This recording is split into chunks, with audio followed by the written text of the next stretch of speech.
Chapter 8, War. In 1917, the United States entered World War I in Europe. The roar of faraway guns brought more changes to Helen Keller's life. Helen had to give up many of her lecture trips.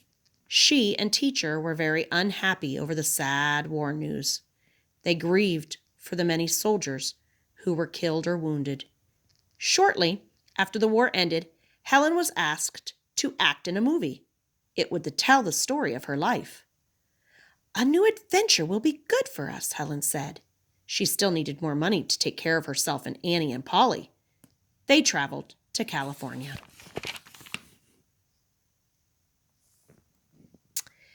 The movie work was exciting. In one scene, Helen had to fly in an open plane. It did daring stunts. In another scene, she rode a frisky horse that nearly threw her off. Annie and Polly gave Helen a new nickname. They called her Daredevil Helen. Soon afterwards, Helen and Annie were asked to do an act together on stage. They were to appear in theaters all over the country. They were both nervous the first time the curtain rolled up. The spotlights were bright.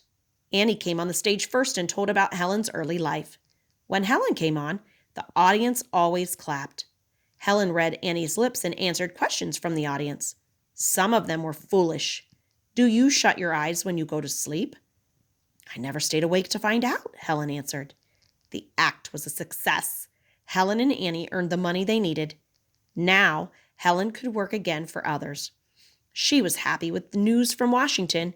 Congress had voted money for many more books for the blind. Some could be played on records. They were called talking books. The American Foundation for the Blind was an active new group. Helen went to work for the foundation. Helen Keller was famous around the world now. She had met people from every country.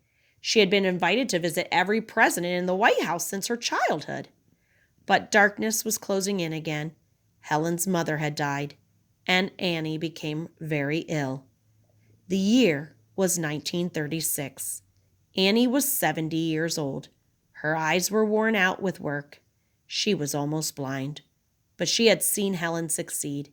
She had seen new work for the blind beginning all over the country, much of it from Helen and Annie's work. Annie was sick for many months.